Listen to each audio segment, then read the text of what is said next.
नमस्कार, न्यूज की पाठशाला में आप सभी का स्वागत है। मैं हूं सुशांत सिन्हा। ये वो पाठशाला है जहां सबकी क्लास लगती है। खबर का हर चैप्टर विस्तार से खोलते हैं और जो बार बार याद दिलाता हूं कि न्यूज का फैमिली शो है, इसलिए पूरे परिवार को साथ बैठकर देखना है। ये मत कहिएगा कि बच्चों को समझ में नहीं आता, उनका न्यूज में इंटरेस्ट नहीं होता। ये देखेंगे पाठशाला तो सब बनेगा भी, समझ में भी आएगा और इंटरेस्ट बनेगा भी। तो उनको भी बुलाइए, उनको भी दिखाइए। शुरू करते हैं आज की पाठशाला।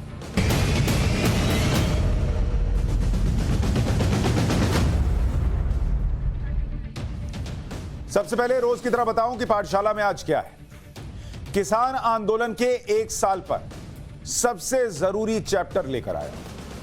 सबसे जरूरी चैप्टर, देश के हर किसान को यह चैप्टर देखना चाहिए, पढ़ना चाहिए और हर नागरिक को भी देखना चाहिए। दूसरा हिस्सा यह है कि आंदोलन से नेता तो चमके, मीडिया के एक वर्ग को एक हेडलाइन भी मिल गई कि मोदी झुक गए, लेकिन किसानों को क्या मिला, आज यह भी बताऊंगा। मोदी वर्सेस ऑल, किसान के लिए किसने क्या किया, इसका पूरा आपके सामने चैप्टर खोलकर रखूंगा कि मोदी ने क्या किया, दूसरों ने क्या किया। बॉयकॉट करने वालों के लिए संविधान दिवस की क्लास भी लेकर आया हूं। आज संविधान दिवस है, लेकिन उस संविधान दिवस में संविधान का हवाला देने वालों ने उस दिवस का ही बॉयकॉट कर दिया, तो थोड़ी वो क्लास भी जरूरी थी। लेकिन सबसे पहले पाठशाला में किसान आंदोलन पर क्लास। आज किसान आंदोलन को 1 साल पूरा हो गया और हजारों किसान दिल्ली कूच कर रहे हैं इस 1 साल के पूरे होने पर। कृषि कानून वापस लेने के बाद भी आंदोलन चल रहा है। किसान एमएसपी पर गारंटी चाहते हैं और सिर्फ एमएसपी पर गारंटी नहीं चाहते हैं, 6 मांगों पर अड़ गए। बोलते हैं संसद का घेराव करेंगे। राकेश टिकैत कहते हैं ट्रैक्टर लेकर संसद तक जाएंगे। कल संयुक्त किसान मोर्चा की बैठक भी होने वाली है। आगे आंदोलन की रूपरेखा कैसी होगी, इस पर बात होगी। लेकिन सवाल यह है कि इस 1 साल में जो आंदोलन चला उससे किसानों को क्या मिला। ये इस प्रश्न का जवाब कोई देगा? ये आपको याद दिला देता हूं, हैशटैग न्यूज की पाठशाला पर अपनी राय आपको ट्वीट करनी है, शो को लेकर, शो में जो भी दिखाया जा रहा है उसको लेकर। लेकिन इस 1 साल में जो किसान आंदोलन का रहा, इस 1 साल में किसान को क्या मिला, इस बात का जवाब कोई नहीं दे रहा। नेताओं को अपना एजेंडा मिल गया, पत्रकारों को अपने हिसाब से हेडलाइन मिल गई, लेकिन ये जो वर्ग है जिसके लिए पूरा आंदोलन चल रहा है, कहा जा रहा है कि इन्हीं के लिए चल रहा है, इस किसान को 1 साल में क्या मिला इस 1 साल के अंदर, आज आपको दिखाता हूं, क्योंकि इस प्रश्न का जवाब कोई नहीं देगा। इस 1 साल में सरकार ने क्या किया? क्या वाकई देश को ऐसे आंदोलन की जरूरत है? जो मांग की जा रही है एमएसपी की, वो कहां ले जाएगी देश को, किसानों को? आज ये चैप्टर देखिए, बहुत इंपॉर्टेंट है। केंद्र सरकार ने 1 साल में क्या किया, पहले आपको बताता हूं कि किसान को क्या मिला। इसमें सबसे पहले मोदी सरकार ने क्या किया। मोदी सरकार, उन्होंने किसानों के लिए क्या किया बीते 1 साल में, यह आपको जानना चाहिए। किसान आंदोलन के बारे में बता रहा हूं। जब किसान आंदोलन चल रहा है, किसान आंदोलन के 1 साल, इस दौरान किसने क्या किया, जरा आज बात होनी चाहिए। एमएसपी पर, एमएसपी जो थी, तो उत्पादन लागत जो है उसको, उस पर एमएसपी जो है उसको उत्पादन लागत का 1.5 गुना किया।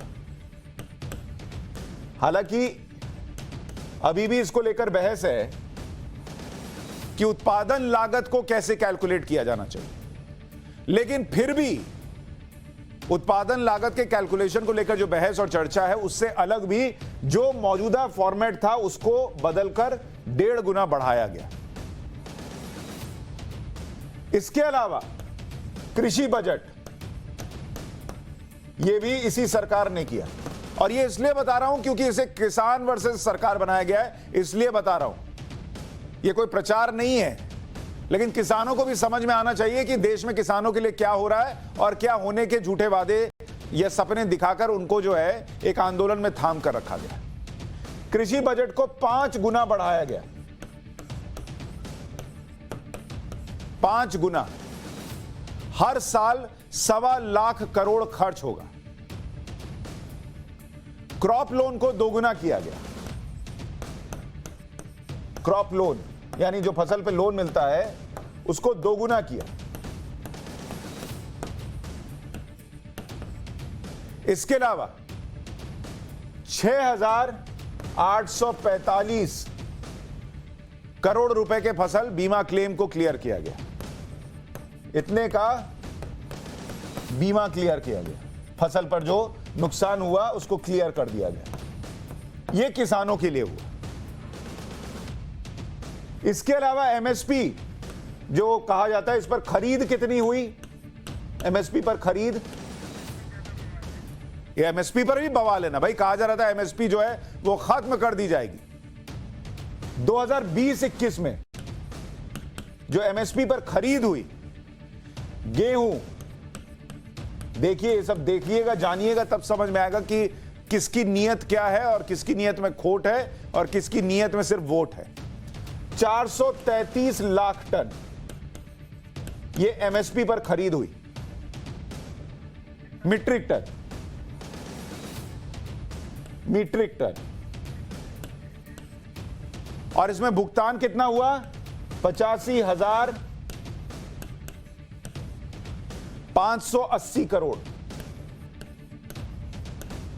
यह सिर्फ गेहूं का बता रहा हूं कि 85,000 करोड़ रुपए का गेहूं खरीदा गया है, तब जबकि कहा जा रहा है कि एमएसपी खत्म कर दी जा रही है।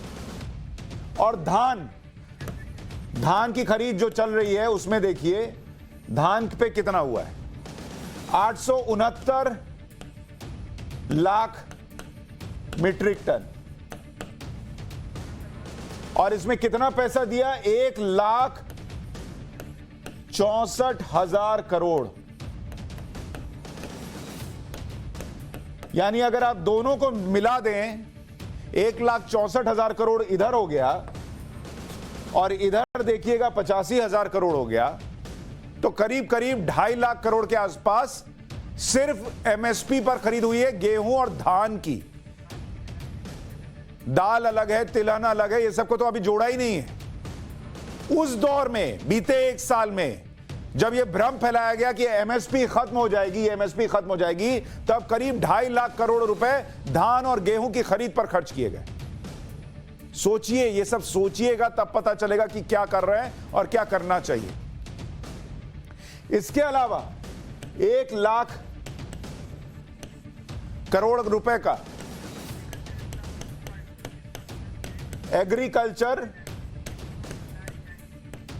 एग्रीकल्चर इंफ्रा फंड यह बनाया गया।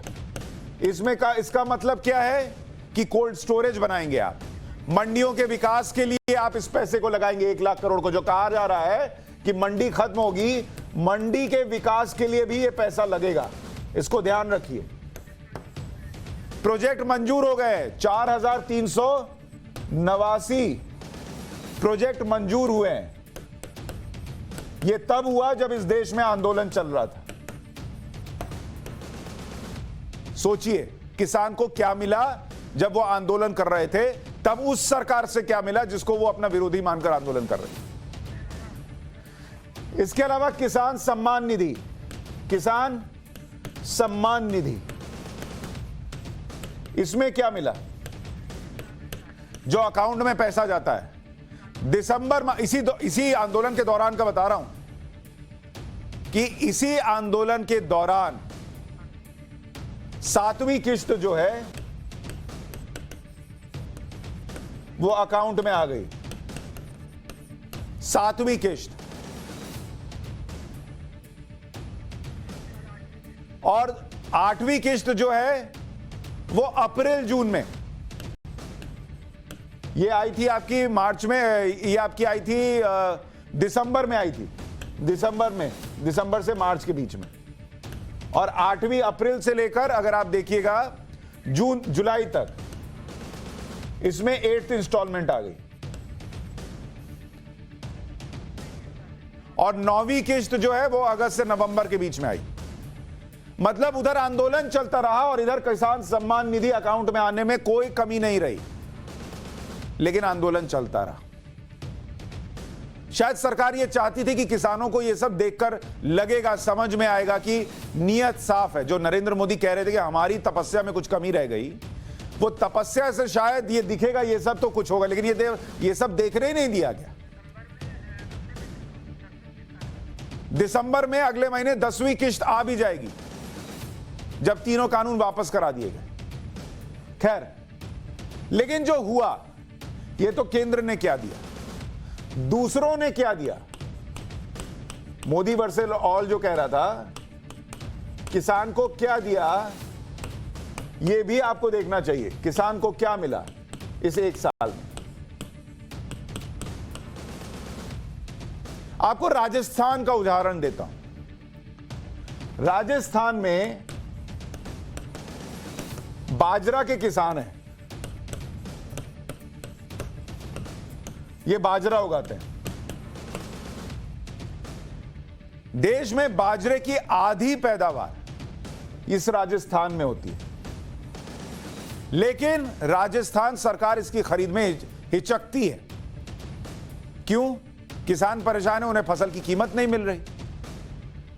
लेकिन राजस्थान सरकार खरीदने से क्यों हिचकती है? इसके 3 कारण हैं। पहला कारण यह है कि राजस्थान में 24 लाख टन बाजरा होता है और जरूरत कितनी है? जरूरत अगर आप देखने जाइएगा राज्य के हिसाब से तो 5 से 7 लाख टन। यानी राजस्थान जो है वो अपनी जरूरत से अगर 7 लाख टन भी मानिए तो 17 लाख टन ज्यादा उगा रहा है। दूसरी वजह क्या है कि वहां के पीडीएस सिस्टम में बाजरा नहीं है। अब सरकार को लगता है कि अगर हमने खरीदा तो हम कहां इस्तेमाल करेंगे, तो वो खरीदना नहीं चाहती राज्य सरकार, और वो चाहती है कि केंद्र खरीद ले। केंद्र का कहना है कि वो बाजरा एमएसपी पर खरीद लेगा, लेकिन राज्य सरकार पीडीएस में उससे गेहूं के बदले बाजरा ले। लेकिन राज्य सरकार इसके लिए तैयार नहीं है, इसीलिए खरीद हो नहीं पा रही है। और परेशान कौन होता है? ये किसान परेशान होता है। लेकिन इस पर अशोक गहलोत जवाब नहीं देते। इस पर वो लोग जवाब नहीं देते जिनको 3 कृषि कानून पर सारा ज्ञान है। इस पर क्यों नहीं बोलते कि बाजरा उगाने वाले राजस्थान के किसानों के साथ ये क्यों हो रहा है? नहीं खरीद सकते आप। और यही दिक्कत आएगी जब एमएसपी पर अगर कानून बना दीजिएगा, तो यही दिक्कत आएगी कि लोग 24 क्या 50-60 लाख टन उगाएंगे, क्योंकि उनको पता रहेगा कि भाई एमएसपी तो मिलनी है, इससे कम पे तो कोई खरीदेगा नहीं। लेकिन खरीदेगा कौन? सोचिए, अभी ही नहीं खरीद रही है सरकार, प्राइवेट प्लेयर क्यों खरीदेगा? कहां बेचेगा? देश भर में हर जगह बाजरा क्यों कोई खरीदेगा, ये बताइए। केंद्र सरकार बाजरा खरीदेगी तो करेगी क्या? क्योंकि उत्पादन करने वाले राज्य में इस्तेमाल नहीं हो रहा है। पिछले साल तक बाजरा के किसान राजस्थान से हरियाणा जाकर फसल बेच लेते थे। हरियाणा ने पॉलिसी बदल दी कि बाहर के किसान नहीं बेच सकेंगे। अब यह हालत है कि केंद्र से बाजरा एमएसपी 2250 रुपए प्रति क्विंटल तय। अभी केंद्र ने कितना किया है? 2250 रुपए प्रति क्विंटल, यह केंद्र ने तय किया है। लेकिन राजस्थान में इसकी खरीद नहीं हो रही है। और किसान कितने पे बेच रहा है? 1100 से 1300 रुपए पर क्विंटल। अब आप सोचिए, कहां 2250 और कहां 1100-1300, जबकि किसान की औसत लागत ही पड़ती है 1549 रुपए, 1550 रुपए के करीब। तो वो अपने नुकसान में बेच रहा है 400 रुपए। अशोक गहलोत को इतनी चिंता है, कांग्रेस पार्टी को इतनी चिंता है एमएसपी की, तो खरीदवाएं 2250 रुपए पे सारा जितना उगा है। भाई, केंद्र की सरकार ने धान और गेहूं जितनी जरूरत है उससे डबल खरीद लिया, सड़ेगा वो, कुछ नहीं हो सकता उसका। टैक्स पेयर का ही पैसा गया, लेकिन खरीद तो लिया, लेकिन जो किसान के हितैषी बने हैं उन्होंने क्यों नहीं खरीदा? कोई नहीं पूछता 1 साल में क्या हुआ। आपको राजस्थान में लाठीचार्ज हुआ था, अक्टूबर में राजस्थान में किसानों पर लाठीचार्ज हुआ, उसकी तस्वीर दिखाता हूं। बीते 1 साल में क्या हुआ ये सब देखिए। हनुमानगढ़ के किसान धान की खरीद की मांग कर रहे थे, पुलिस ने लाठीचार्ज किया। ये पुरानी तस्वीर है अक्टूबर की। दौड़ा दौड़ा के पीटा, लाठी चलाई। तब तो किसी ने नहीं बोला कि ये किसानों के साथ क्या हो रहा है राजस्थान के अंदर। तब तो किसी ने नहीं बोला कि एमएसपी पे क्यों नहीं खरीद कर ले रहे हो आप। वही लोग जो कह रहे हैं आज एमएसपी पे कानून बनाओ, कहां थे राकेश टिकैत? गए भी नहीं राजस्थान। अब हरियाणा की बात करते हैं। वहां पिछले साल सरकार ने 2150 रुपए क्विंटल एमएसपी पर यह बोला कि भाई आप जो है 2150 रुपए क्विंटल आप जो है करीब 7.66 लाख मीट्रिक टन बाजरा खरीद लिया था, सरकार ने खरीदा हरियाणा में। इससे पहले 2018 में कितना खरीदा? 1.18 लाख मीट्रिक टन, और 2019 में 3.10 लाख मीट्रिक टन सरकार, हरियाणा की सरकार एमएसपी पर खरीद रही है। अब इसकी वजह से क्या हुआ? बाजरे का कल्टीवेशन एरिया जो है, बाजरे का कल्टीवेशन एरिया मतलब जहां बाजरा उगाया जाता है, वो एरिया जो है वो देखिए, वो 2018 में कितना था? 4 लाख हेक्टेयर। ये 2018 में था कि 4 लाख हेक्टेयर में लोग बाजरा उगा रहे थे। हरियाणा का बता रहा हूं आपको, हरियाणा ये 2020-21 में ये बढ़कर 5,70,000 हेक्टेयर में हो गया। क्यों हो गया? क्योंकि किसानों को लगता है कि अगर हम उगा रहे हैं और राज्य सरकार तो खरीद रही है, एमएसपी पर जमकर खरीद रही है। अब पॉलिटिकल फायदा, नफा नुकसान जो हो वो जिस वजह से खरीदे, लेकिन वो खरीद रहे हैं तो वहां बढ़ता जा रहा है, और चूंकि बढ़ता जा रहा है तो इनके पास ये जगह नहीं है कि ये राजस्थान का खरीदें, और राजस्थान की सरकार खरीद नहीं रही है। यही होगा अगर एमएसपी पर कानून बनाइएगा तो यही कांड होगा पूरे देश भर में, क्योंकि आप कहेंगे कि भाई वो 3 कृषि कानून तो वापस हो गए, अब देश का बाजार सबके लिए तो खुला नहीं है, तो कौन खरीदेगा? और इसकी वजह से बाजरे का उत्पादन 2018 में 9 लाख मीट्रिक टन जो हरियाणा में था वो बढ़कर 13.5 लाख मीट्रिक टन हो गया है, क्योंकि सरकार खरीद रही है। अब वो रखेगी, सड़ाएगी, बेचेगी, क्या करेगी वो सोचिए। सरकार के लिए तो दोधारी तलवार हो गई, क्योंकि आप देखिए दोधारी तलवार कैसे होती है। यही समझिए सरकारें कैसे फंस जाती है। नहीं खरीदेंगी तो दिक्कत, खरीदेंगी तो दिक्कत। 7.66 लाख मीट्रिक टन बाजरा खरीदा। किसने खरीदा? हरियाणा ने। अब इन्होंने खरीद तो लिया, कितने में खरीदा? इसमें 1.5 लाख मीट्रिक टन जो है ये पीडीएस में खप गया, जो मतलब राशन दिया जाता है गरीब लोगों को, उसमें खप गया 1.5 लाख मीट्रिक टन। उसके बावजूद करीब 6 लाख मीट्रिक टन से ज्यादा बचा हुआ है। और खरीदा इन्होंने कितना? इसको खरीदा 2150 रुपए पर क्विंटल के रेट से, ये रेट था। और बाद में जो बच गया उसका ऑक्शन कितने में किया? 1250 रुपए, 1250 से 1350 रुपए पर क्विंटल। अब आप सोचिए, सरकार को किसान से तो खरीदना पड़ा, हरियाणा की सरकार को। वोट के चक्कर में तो सब फंसे हैं। एमएसपी पे खरीद लिया उन्होंने 2150 पर, और उसके बाद कहां रखते? सड़ता, तो उसका ऑक्शन कर दिया 1250-1350 रुपए। नुकसान कितना हुआ? 850 करोड़ रुपए का नुकसान हुआ सिर्फ और सिर्फ बाजरा पे। आपको बता रहा हूं, जो सरकारी खरीद है 850 करोड़ का नुकसान है। ये एक फसल का है। अब आप सोचिए एमएसपी पर कानून बना तो क्या होगा।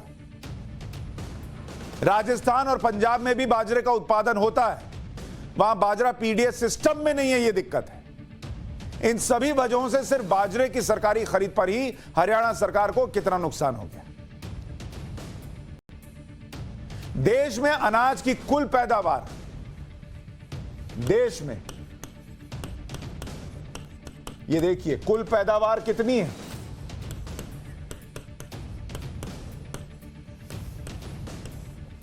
अनाज की कुल पैदावार कितनी है देश में? 30 करोड़ टन।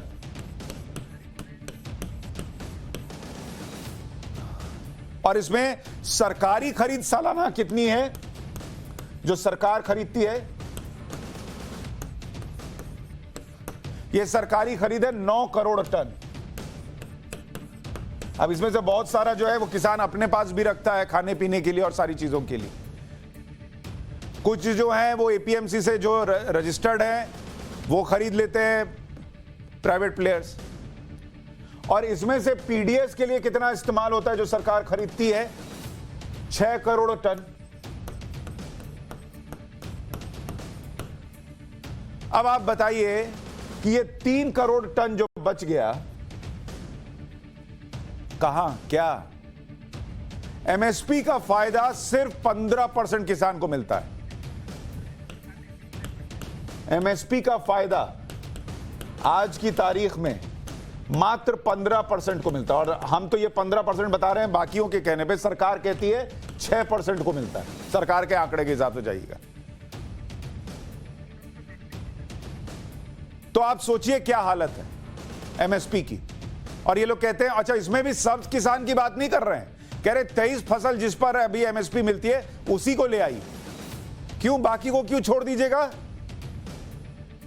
किसानों की आत्महत्या के आंकड़े देखिए आप। ये एनसीआरबी की रिपोर्ट आपके सामने रख रहा हूं। इस पर कोई बात हुई बीते 1 साल में? किसानों की आत्महत्या आपने बीते 1 साल में राज्यों ने क्या किया वो तो देख लिया, और एमएसपी आने पे क्या होगा ये देख लिया। साल 2020 में 10,677 आत्महत्याएं की किसानों ने, खेतिहर मजदूरों ने, जिनके ऐसे लोगों का है जो या तो किसान है या खेतिहर मजदूर है। राज्यों में किसानों की आत्महत्या क्या है? सबसे ज्यादा महाराष्ट्र। महाराष्ट्र में कितने किसान आत्महत्या कर रहे हैं? 4006। कोई है जवाब उन लोगों के पास जो किसानों से कह रहे हैं वहां डटे रहो? यहां क्यों नहीं करते कुछ? इसके बाद है कर्नाटक, वहां 2016 इतने किसानों ने आत्महत्या की। फिर है आंध्र प्रदेश, वहां आत्महत्या करने वालों की संख्या 889 है। ये 2020 का बता रहा हूं। फिर है मध्य प्रदेश, वहां पर आत्महत्या करने वालों का आंकड़ा 735। फिर है छत्तीसगढ़, वहां आत्महत्या करने वालों का आंकड़ा 537। पंजाब में 257 किसानों ने आत्महत्या की साल 2020 में। हरियाणा में 280। और जो बड़े किसान हैं, आप इसमें परसेंटेज देखिए कि बड़े किसान कितनी आत्महत्या करते हैं। बड़े किसान की आत्महत्या का परसेंटेज देखिए, ये सबसे कम है बड़े किसान का, 2.3%। जो सीमांत किसान है वो कितने लोग आत्महत्या करते हैं? 25% ऐसे किसान हैं जो सीमांत किसान हैं और आत्महत्या करते हैं। मीडियम जो है, मीडियम किसान, वो करते हैं करीब 28% आत्महत्या। और जो छोटे किसान हैं उनका आंकड़ा देखिए, 44.5%। ये जो आंकड़ा है मरने वालों का, इसमें 44.5% छोटे किसान हैं और मंझौले किसान 28%। इनको तो एमएसपी का लाभ ही नहीं मिलता। भाई किसकी लड़ाई लड़ रहे हो तुम? किसको मूर्ख बना रहे हो तुम? इनकी तो कोई बात ही नहीं कर रहा। और ये किसान का आंदोलन है, देश के किसान का आंदोलन। देश का किसान जो जिसको जरूरत है उसकी इस आंदोलन में बात ही नहीं है। ये किसान ना राकेश टिकैत की तरह चुनाव लड़ सकता है, ना किसी को चुनाव जिताने के लिए प्रचार करने जा सकता है, ना होटल्स में रुक सकता है, ना इसका कोई फुट मसाज करता है, ना इसको कोई पिज्जा खिलाता है। इसकी कोई बात हुई है 1 साल में? नहीं। जो शहीद हुए वहां प्रदर्शन के दौरान, उनके लिए कहा जा रहा है आप उनको मुआवजा दीजिए। और ये जो आत्महत्याओं की लिस्ट है और सालों में लाखों किसानों की आत्महत्या हुई, उनके लिए किसी ने बात की? जिन्होंने 25 लाख 50 लाख ऐसे बोल दिया कि हम दे देंगे, इनको किसी ने दिया? नहीं दिया, क्योंकि ये छोटे वाले किसान से किसी को मतलब नहीं है। वो जो बड़ा किसान है उससे मतलब है, क्योंकि वो ट्रैक्टर लेकर दिल्ली जाने के लिए मदद करता है। भारत में कॉन्ट्रैक्ट फार्मिंग को समझिए। भारत में कॉन्ट्रैक्ट फार्मिंग ये सबसे जरूरी हिस्सा अब 1960 से, उसके बाद हो गया डेयरी। और ये डेयरी का आज बड़ा इंपॉर्टेंट किस्सा भी आपको बताने वाला हूं। ये 1970 से, उसके बाद टमाटर 1980 से कॉन्ट्रैक्ट फार्मिंग हो रही है, और 1988 से फल और सब्जी, 1988 से बासमती चावल हो गया, इस पर भी कॉन्ट्रैक्ट फार्मिंग होती है। मिर्च, मूंगफली, पीनट्स खाते ना भाई पैकेट वाला, आलू चिप्स खाते ना, उसकी भी कॉन्ट्रैक्ट फार्मिंग होती है। फिर आप कहेंगे इस कानून की जरूरत क्या थी? ताकि देश में हो सके, इसके हिसाब से चीजें जो हैं वो बन सकें, चल सकें और सबको फायदा हो सके, ये जरूरत थी। साल 2000 पहली राष्ट्रीय कृषि नीति आई थी। इसमें कॉन्ट्रैक्ट फार्मिंग के जरिए प्राइवेट सेक्टर की हिस्सेदारी बढ़ाने की वकालत की गई थी साल 2000 में। साल 2007 किसानों के लिए राष्ट्रीय नीति में कॉन्ट्रैक्ट फार्मिंग की वकालत की गई। यानी वकालत सब कर रहे थे, उस वक्त तो यूपीए की सरकार थी। साल 2003 मॉडल एपीएमसी एक्ट आया, इसमें किसानों को एपीएमसी यानी मंडियों में रजिस्टर्ड कॉन्ट्रैक्ट फार्मिंग फर्म को सीधे फसल बेचने का अधिकार दिया गया, लेकिन सिर्फ मंडी में, बाहर नहीं। साल 2013 में कृषि मंत्रियों की इंपावर्ड कमेटी बनी, उसने कॉन्ट्रैक्ट फार्मिंग को बढ़ावा देने पर जोर दिया। लेकिन आज उसी कॉन्ट्रैक्ट फार्मिंग को जब लेकर एक कानून आया, तो उस कानून को कुछ लोगों की वजह से वापस लेना पड़ गया। भारत में कॉन्ट्रैक्ट फार्मिंग का इतिहास क्या है, किन किन राज्यों में हो रहा है? उत्तर प्रदेश में होता है, महाराष्ट्र में होता है, गुजरात, मध्य प्रदेश, राजस्थान, हरियाणा, पंजाब, छत्तीसगढ़, कर्नाटक, आंध्र प्रदेश, तेलंगाना, इन राज्यों में हो रहा है कॉन्ट्रैक्ट फार्मिंग, हो रही है। और अगर नुकसान होता तो नहीं हो रही होती, अगर जमीनें लूट ली गई होती तो नहीं होती। नए कानून में तो था, कैटेगोरिकली लिखा हुआ था कि कुछ भी हो जाए कॉन्ट्रैक्ट फार्मिंग में किसान की जमीन नहीं ले सकोगे, किसान को सजा नहीं होगी। पंजाब में तो कानून आया था जहां लिखा था कि अगर किसान कॉन्ट्रैक्ट फार्मिंग का कॉन्ट्रैक्ट तोड़ता है तो उसको जेल हो सकती है, पंजाब के अंदर जुर्माना लग सकता है। वो कानून ठीक है, लेकिन जिस कानून में है कि किसान को कॉन्ट्रैक्ट फार्मिंग में ना जेल होगी ना उसकी जमीन ली जा सकती है, वो कानून खराब है, वापस करवा दो उसको। क्यों? क्योंकि वो कुछ लोगों को रास नहीं आता। कुछ सबसे बड़ा संकट क्या है? सबसे बड़ा संकट है कि 1 और 2 फसलों पर ही जोर है। आपको दिखाता हूं कैसे और ये क्यों हो रहा है। जो आपको एमएसपी दिमाग में भरा जाता है, पंजाब 2018-19, ये 18-19 का आंकड़ा आपके सामने रख रहा हूं। कुल खेती कितनी जमीन में होती थी? कुल खेती होती थी 78 लाख हेक्टेयर। 78 लाख हेक्टेयर जमीन में पंजाब के अंदर खेती हो रही थी। जमीन इसमें गेहूं कितनी जमीन पर उगाया जा रहा था? गेहूं 35 लाख हेक्टेयर। सोचिए, यानी करीब करीब लगभग आधे के बराबर पे गेहूं था, और धान 31 लाख हेक्टेयर। अब आप सोचिए कि 78 लाख हेक्टेयर में से 35 लाख हेक्टेयर पर गेहूं उगा रहे हैं, धान 31 लाख हेक्टेयर पर उगा रहे हैं। क्यों? क्योंकि धान और गेहूं की सबसे ज्यादा एमएसपी पे खरीद कहां होती है? पंजाब के अंदर होती है। किसान छोड़ना ही नहीं चाहता है। यह कुल खेती का 84% है जिसमें धान और गेहूं उगाया जा रहा है। यह 1961 में कुल खेती का कितना परसेंट था? 32% था, 32%। 1971 में 47%, और आज बढ़कर कहां पहुंच गया? 84% पर।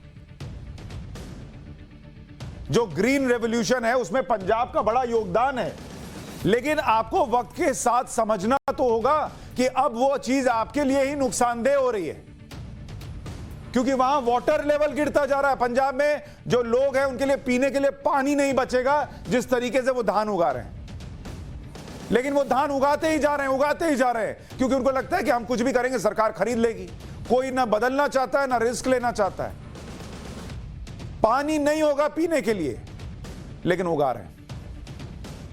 समझाइएगा तो आप विलन बन जाइएगा। फसलवार हिस्सा अगर 1960 से देखिएगा, गेहूं 27% था, धान 4%, 5% के आसपास था, और आज बढ़कर 40% हो गया है पंजाब के अंदर।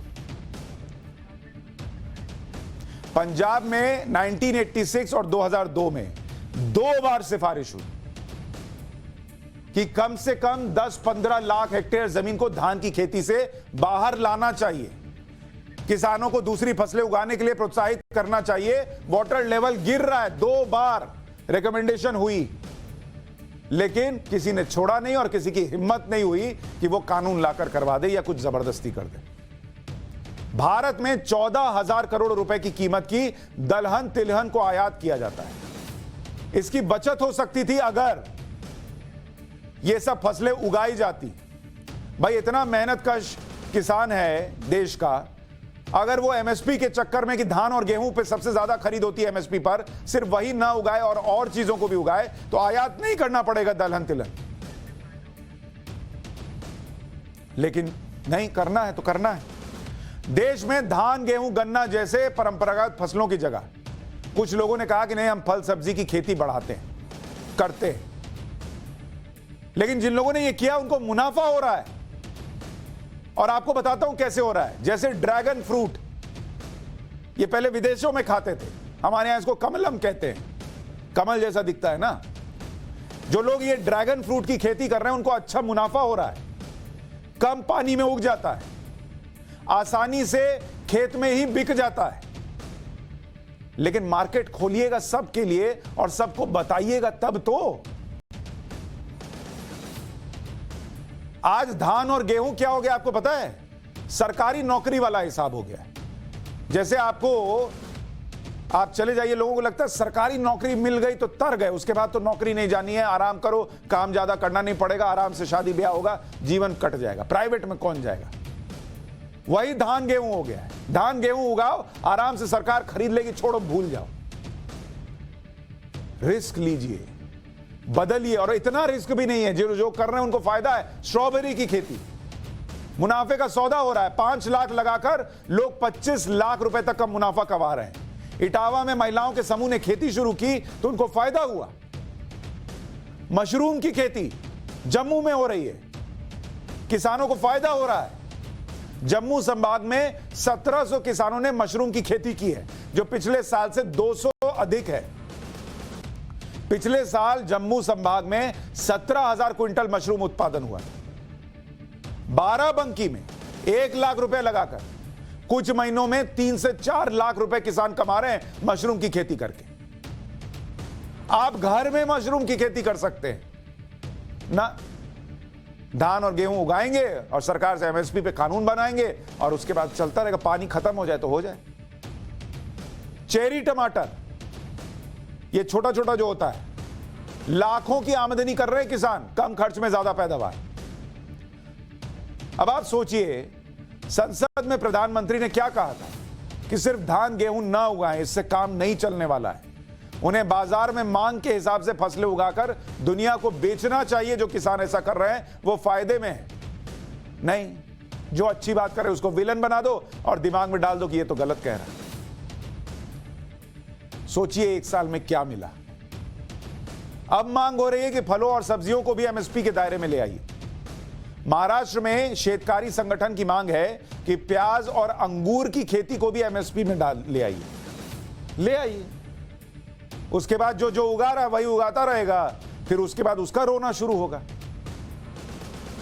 दुनिया में कहीं इसलिए एमएसपी का कानून नहीं है। किसानों की आय दोगुनी करने को लेकर आज कृषि मामलों की स्थायी समिति की बैठक थी। आपको पता है, ईमानदारी देखिए, 1 साल में जो लोग आपके साथ खड़े होने की बात करते हैं उनकी ईमानदारी क्या है सोचिए। लेकिन समिति की बैठक को रद्द करना पड़ गया। इस समिति में 29 सदस्य थे, उसमें से सिर्फ 6 बैठक के लिए पहुंचे, बाकी 23 आए ही नहीं। और इसमें हर पार्टी के सांसद हैं। ये लिस्ट आपको दिखा रहा हूं, ये देखिए। इतना किसान करते हैं, और जब किसान की आय दोगुनी करने के लिए संसदीय समिति की बैठक थी तो उसमें ये लोग पहुंचे नहीं। कितनी ईमानदारी है कोशिश में, सोचिएगा। और जो कोशिश कर रहा था उसको झुकाकर लोगों को मजा आ रहा है। लीजिए मजा। और आज सोचिए कैसे कोशिशों से परिवर्तन आता है। एमएसपी और कॉन्ट्रैक्ट फार्मिंग को लेकर जो डर लोगों के बीच फैलाया जा रहा है, इस डर को निकालने के लिए आप अमूल का उदाहरण देखिए। अमूल का दूध पीते हैं ना भाई। किसान आंदोलन के जरिए कॉन्ट्रैक्ट फार्मिंग को खतरा बताया गया, लेकिन अमूल ने सहकारिता के बूते कॉन्ट्रैक्ट फार्मिंग को कामयाब साबित किया। अमूल की कहानी आपको जाननी चाहिए, क्योंकि आज नेशनल मिल्क डे भी है। देश में श्वेत क्रांति लाने वाले डॉक्टर वर्गीज कुरियन का आज 100वां जन्मदिन है। डॉक्टर वर्गीज कुरियन, जिनकी आप फोटो आप देख रहे हैं, इनको मिल्क मैन कहा जाता है। इसलिए नहीं कि दूध बांटते थे, इसलिए क्योंकि इन्होंने देश में श्वेत क्रांति लाई, दूध की जो कमी थी उसको खत्म किया, और कैसे दूध की जो पैदावार थी उससे जो लोग जुड़े हुए थे उनको फायदे में लेकर आए। डॉक्टर वर्गीज कुरियन सबसे बड़ी डेयरी प्रोडक्ट अमूल के फाउंडर थे। श्वेत क्रांति की वजह से देश डेयरी प्रोडक्ट्स पर आत्मनिर्भर हो पाया। अमूल की शुरुआत कैसे हुई, इसकी कहानी बड़ी दिलचस्प है। गुजरात के आणंद में दूध के किसान परेशान थे। अच्छा, अमूल क्या है आप लोगों को पता है? जरा एक चीज आपको बताता हूं। आज तक आप अमूल सुनते हैं कि अमूल का दूध पीते हैं। ये अमूल जो है, ये आणंद जो आप सुन रहे हैं, आणंद गुजरात का मिल्क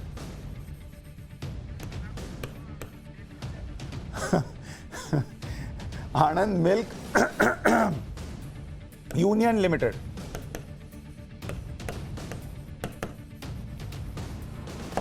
ये है आणंद मिल्क यूनियन लिमिटेड, जो बन गया अमूल। आज तक अमूल जो है इतने दिन से सुन रहे थे, अब उसका फुल फॉर्म जान लीजिए। तो अब इसकी कहानी सुनिए। गुजरात के आणंद में दूध के किसान परेशान थे। उन्हें बिचौलियों को दूध कम दाम पर बेचना पड़ता था और बिचौलिया मजा ले रहा था। मतलब दूध वो उगा रहे थे, मलाई वो खा रहा था। गुजरात के आणंद में पोल्सन नाम की डेयरी थी। पोल्सन डेयरी कम दाम पर दूध खरीदकर महंगे दाम पर बेचती थी। यह कंपनी ब्रिटिश आर्मी को भी दूध सप्लाई करती थी। किसान परेशान थे। तब सरदार वल्लभ भाई पटेल से मुलाकात हुई और पटेल साहब ने कहा कि एक सहकारी संस्था बनाओ। ये उन्होंने आइडिया दिया, सुझाव दिया। 14 दिसंबर 1946 को Kheda district milk producers union limited की शुरुआत की गई और 1950 में इस सोसाइटी की जिम्मेदारी डॉक्टर वर्गीज कुरियन को दी गई। 1955 में सोसाइटी का नाम बदलकर अमूल कर दिया गया। अमूल मॉडल से प्रभावित होकर सरकार ने नेशनल डेयरी डेवलपमेंट बोर्ड का गठन भी कर दिया। डॉक्टर वर्गीज कुरियन ने अमूल को नई ऊंचाइयों पर पहुंचाया। कुरियन साहब ने दुनिया के सबसे बड़े डेयरी डेवलपमेंट प्रोग्राम का खाका खींचा, जिसे ऑपरेशन फ्लड या श्वेत क्रांति के नाम से जाना जाता है। डॉक्टर कुरियन ने जब अमूल का जिम्मा संभाला तो उसका दायरा बहुत छोटा सा था, लेकिन तकनीक और मार्केटिंग स्किल के जरिए डॉक्टर कुरियन ने इसे आगे बढ़ाया। उन्होंने दूध के प्रोसेसिंग के लिए उपकरणों को जुटाना शुरू किया। इस दौर में भारत में भैंस के दूध से पाउडर बनाने की कोई तकनीक ही नहीं थी। मिल्क पाउडर सिर्फ गाय के दूध से बनाया जा सकता था। उस जमाने में डॉक्टर वर्गीज ने अपने अमेरिकी दोस्त और वैज्ञानिक एचएम डलाया की मदद ली और साल 1955 में पहली बार भैंस के दूध से पाउडर बनाने में कामयाबी हासिल की। उसके बाद 1956 में अमूल बटर और पैक्ड दूध की शुरुआत की। 1961 में अमूल ने भैंस के दूध से चीज बनाना भी शुरू किया। साल 1964 में तत्कालीन प्रधानमंत्री लाल बहादुर शास्त्री ने अमूल की कैटल फीड प्लांट का उद्घाटन किया था। 1966 में अमूल का विज्ञापन कैंपेन शुरू हुआ, जो आज भी जारी है, जिसका अमूल का ऐड, वो छोटी वाली लड़की का ऐड देखकर कहते ना गजब का ऐड अमूल बनाता है। वो कब का? 1966 में शुरू हुआ था। साल 1973 में अमूल ने अपनी चॉकलेट लॉन्च कर दी। 1996 में अमूल की आइसक्रीम आ गई थी। 2007 तक अमूल $1 बिलियन कोऑपरेटिव बन चुका था। तो अमूल का जो सफर है 1946 अमूल का सफर, ये सफर आपको देखना चाहिए। जो लोग डराते हैं किसानों को कि भाई अरे प्राइवेट प्लेयर आ गया, अगर बिचौलिया हट गया वही तो तुम्हारा असली दोस्त है, अरे तुम जाओगे मार्केट में तो सब लूट लेंगे, उनको देखना चाहिए। अगर कुरियन साहब के खिलाफ भी लोग खड़े हुए होते, ऐसा वाली पॉलिटिक्स होती तो वो भी हो गया होता। 1946 में उत्पादन कितना था? रोज 250 लीटर, 250 लीटर दूध रोज। और आज की तारीख में इस अमूल का उत्पादन क्या है? आज 33 लाख लीटर दूध रोज पैदा होता है, रोज, प्रतिदिन। तो कहां 250 लीटर और कहां 33 लाख लीटर। कितने लोगों का फायदा हुआ होगा सोचिए।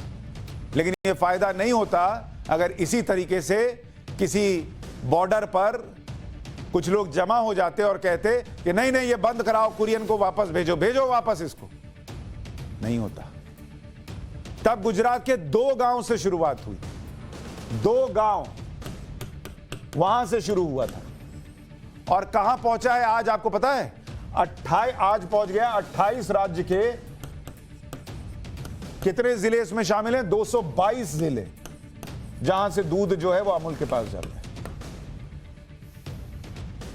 यह होता है सोचने का, कुछ कर दिखाने का जज्बा।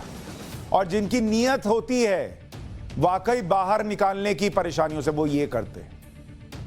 वो ये नहीं करते कि अरे 23 फसलों पर बना दो एमएसपी, बाकियों का बाद में देखेंगे, और उस 23 में भी धान और गेहूं पे दे दो ज्यादा से ज्यादा, उसके बाद छोड़ दो बाकी। आज की स्थिति यह है कि 36 लाख से ज्यादा किसान जुड़े हुए हैं इस अमूल से।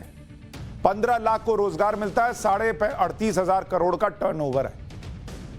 यह डॉक्टर कुरियन की श्वेत क्रांति का ही नतीजा है। सबसे बड़ी दुनिया की डेयरी जो है वो भारत में है, डेयरी इंडस्ट्री। पिछले साल 14 करोड़ 63 लाख टन दूध का उत्पादन हुआ और यह अमेरिका से 50% ज्यादा है, चीन का 3 गुना है।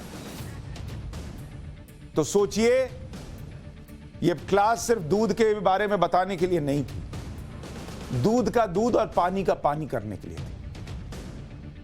क्योंकि अगर यही एमएसपी के चक्कर में फंसे रहिएगा, यही पॉलिटिक्स करने वालों के चक्कर में फंसे रहिएगा, तो पीने के लिए पानी नहीं बचेगा। और जो भड़का रहे हैं उनके लिए तो क्या ही कहा जाए। तो ये क्लास देखिए, इसको YouTube पर रहेगा, शेयर कीजिए, दूसरों को दिखाइए, बताइए, क्लिप्स भी शेयर कीजिए, तब जाकर देश में फिर एक क्रांति आएगी। नहीं तो चल रहा है, लोग इसी में खुश हैं कि झुका दिया। आज संविधान दिवस भी है, लेकिन इस कार्यक्रम का बॉयकॉट करने वालों की क्लास भी लगानी जरूरी है। आज संविधान दिवस की स्पेशल क्लास लेकर आया। संविधान के निर्माण का हर चैप्टर आपको बताऊं। 1942 में क्रिप्स मिशन बातचीत के लिए भारत आया और उसके प्रस्तावों के आधार पर ब्रिटिश सरकार ने कई सुधारों का ऐलान किया। दूसरा विश्व युद्ध खत्म होने के बाद निर्वाचित संविधान सभा बनेगी जो भारत का नया संविधान बनाएगी। संविधान सभा में भारतीय राज्यों के प्रतिनिधि शामिल होंगे। संघ में शामिल होने का फैसला प्रांत खुद करेंगे। युद्ध काल में भारत की रक्षा का अधिकार ब्रिटेन के पास रहेगा। ये सब बातें कही गई थी, लेकिन इन प्रस्तावों को आजादी की लड़ाई के नेताओं ने खारिज कर दिया, क्योंकि संविधान सभा में रियासतों को प्रतिनिधित्व देने के मामले में कांग्रेस सहमत नहीं थी और मुस्लिम लीग का कहना था कि इससे मुसलमानों को राजनीतिक सुरक्षा नहीं मिलेगी। इन मतभेदों की वजह से क्रिप्स मिशन फेल हो गया। जब ब्रिटिश सरकार ने भारतीयों की मांग अनसुनी कर दी तो आजादी का आंदोलन और तेज हो गया, जिससे अंग्रेज डर गए और भारत के नेताओं से बातचीत के लिए दूसरा मिशन भेजा, जिसे कैबिनेट मिशन का नाम दिया गया। 1946 में ब्रिटिश सरकार ने दूसरा मिशन भेजा। इसमें ब्रिटिश कैबिनेट के 3 सदस्य शामिल थे: lord Pethick, Lawrence Stafford Cripps, AB Alexander. Cabinet mission ने भारतीय नेताओं को 5 प्रस्ताव दिए। राज्यों को मिलाकर भारत का संघ होना चाहिए, भारत पर अंग्रेजों की संप्रभुता खत्म होनी चाहिए, रियासतों को संघ में शामिल होने का फैसला लेने की छूट मिलनी चाहिए, तत्काल अंतरिम सरकार का गठन हो और संविधान के लिए संविधान सभा का शीघ्र गठन किया जाए। कैबिनेट मिशन के प्रस्ताव को भारत के नेताओं ने मान लिया। इसके तहत ही संविधान सभा बनाने की प्रक्रिया शुरू हुई। नवंबर 1946 में संविधान सभा के सदस्य चुने गए। कुल 296 सदस्यों में 211 कांग्रेस के, 73 मुस्लिम लीग के थे। संविधान सभा के प्रमुख सदस्यों में जवाहरलाल नेहरू, राजेंद्र प्रसाद, सरदार पटेल, मौलाना आजाद, गोविंद वल्लभ पंत, आचार्य कृपलानी, डॉक्टर अंबेडकर, डॉक्टर राधाकृष्णन, जफरुल्लाह खान, ये सब शामिल थे। संविधान सभा की पहली बैठक 9 दिसंबर 1946 को हुई। सबसे वरिष्ठ सदस्य सच्चिदानंद सिन्हा कार्यकारी अध्यक्ष चुने। बाद में राजेंद्र प्रसाद संविधान सभा के अध्यक्ष बने। संविधान सभा ने 8 कमिटीज का गठन किया। Doctor BR Ambedkar drafting committee के अध्यक्ष बने। संविधान सभा पर उस वक्त करीब 1 करोड़ रुपए खर्च हुए थे। उस वक्त के 1 करोड़। संविधान सभा के कुल 11 अधिवेशन हुए। संविधान के ड्राफ्ट पर 8 महीने तक बहस चली। संविधान बनाने में 2 साल 11 महीने 18 दिन का वक्त भी लगा। 26 नवंबर 1949 को संविधान बनकर तैयार हो गया। 26 जनवरी 1950 को इसे लागू किया गया। संविधान सभा ने कैसे संविधान तैयार किया, यह भी जानना चाहिए। 1946 से 1950 के बीच संविधान सभा ने 165 दिन तक बैठक की। संविधान सभा ने 46 दिन तक शुरुआती चर्चा की। फिर संविधान सभा की ड्राफ्टिंग कमेटी में 7 सदस्य थे। 101 दिन ड्राफ्ट के क्लॉज और नियमों पर चर्चा हुई। मूलभूत अधिकारों पर 16 दिन चर्चा चली। राज्यों की नीतियां क्या हो, इस पर 6 दिन चर्चा हुई। नागरिकता के मुद्दे पर 3 दिन तक चर्चा चली और इस दौरान सदस्यों ने लगभग 36 लाख शब्द बोले। डॉक्टर BR अम्बेडकर ने सबसे ज्यादा 2,67,540 शब्द बोले थे। लेकिन उनके बोले गए वो सारे शब्द क्या आज उनको याद हैं, जिन्होंने आज इस संविधान दिवस का बायकॉट कर दिया क्योंकि उनको किसी एक व्यक्ति से, एक पार्टी से, एक सरकार से प्रॉब्लम है? क्या उन पार्टीज ने सोचा कि संविधान को बनाने के लिए कितनी मेहनत, कितनी शिद्दत से लोगों ने अपना खून पसीना बहाया, अपनी संघर्ष को लगाया? उन्होंने सोचा ये संविधान एक का नहीं है ना भाई, एक सरकार का नहीं है, एक देश का है। तो कुछ बातें देश के लिहाज से सोची जानी चाहिए, पर नहीं सोची है। आप थोड़ा आराम कीजिए और मुझे भी इजाजत दीजिए। पाठशाला में इतना ही। नमस्कार।